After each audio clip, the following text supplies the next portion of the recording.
Quando não houver mais espaço no inferno, os mortos caminharão sobre a terra. Não, meus amigos, não estou citando a Bíblia. Essa frase icônica foi dita por George Romero, um consagrado diretor de filmes de zumbi, incluindo o lendário A Noite dos Mortos-Vivos de 1968.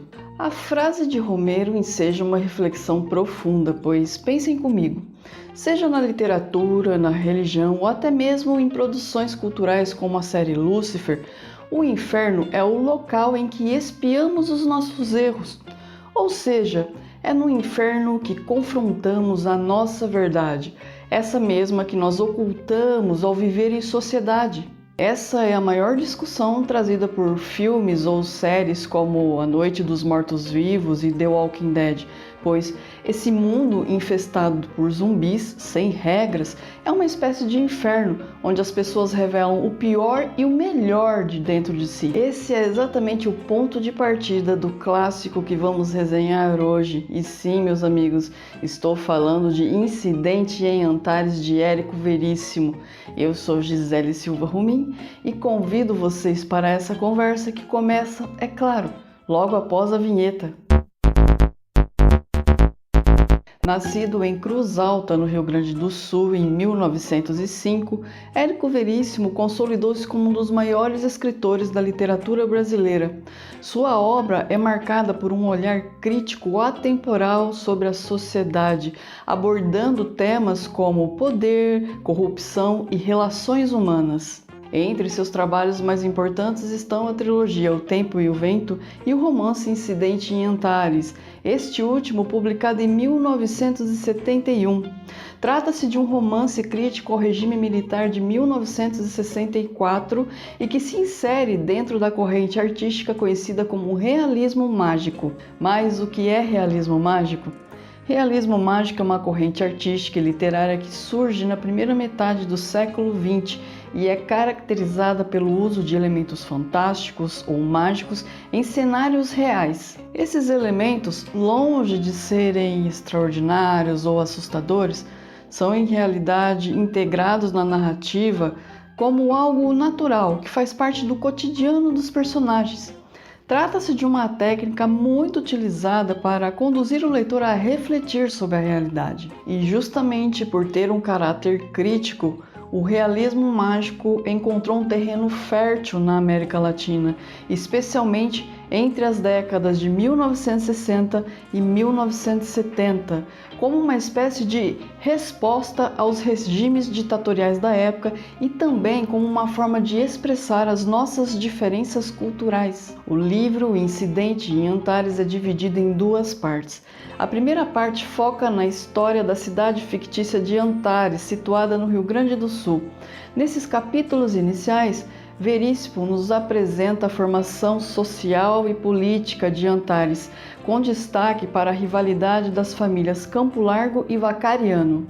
E é também nessa primeira parte que o autor faz uma espécie de raio-x das estruturas de poder local e suas alianças. No decorrer da narrativa, nós vamos testemunhando como os interesses das famílias dominantes vão moldando o destino da cidade, enquanto a ameaça comunista é utilizada como um pretexto perfeito para reprimir todo e qualquer desejo de mudança. Depois de desnudarmos Antares, chegamos ao grande momento. A segunda parte do livro começa com a morte de 7 pessoas, entre elas a senhora Quitéria Campo Largo, uma figura emblemática da elite local. No momento em que tais mortes acontecem, a cidade estava sendo abalada por uma greve geral, inclusive com a adesão dos coveiros, que se recusam a enterrar os mortos. A situação toma um rumo surreal quando os falecidos voltam à vida e ameaçam os mortos, ameaçam de revelar seus segredos, a sua podridão, caso não sejam enterrados. Livres de convenções sociais e sem ter nada a perder, esses mortos se tornam os portas-vozes das verdades incômodas daquela sociedade. Bem, nós não vamos contar o final desse The Walking Dead à brasileira, porém, Como é tradição nesse canal, vamos compartilhar com vocês alguns pontos interessantes dessa leitura. O primeiro ponto que é necessário ressaltar nessa história diz respeito a Antares. Antares, na narrativa, funciona como uma espécie de microcosmo que representa as estruturas de poder, as desigualdades sociais, os comportamentos corruptos encontrados em toda a parte no Brasil. Portanto, o autor, quando conduz a história analisando Antares, quer que o leitor reflita sobre o Brasil. Outro detalhe genial desse livro é mostrar como o rótulo de comunismo é utilizado para impedir toda e qualquer tentativa de mudança, desde grevistas até um padre que ajuda pessoas pobres.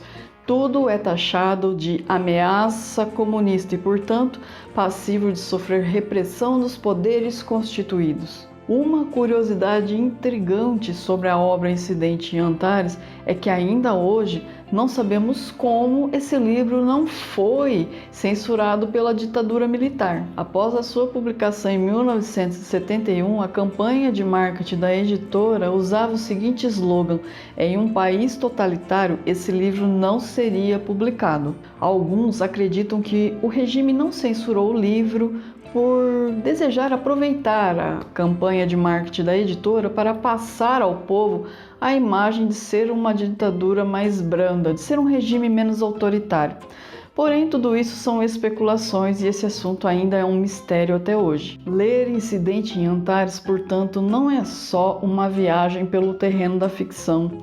É um convite para enxergarmos a realidade brasileira com outros olhos. Fica aqui então a nossa indicação.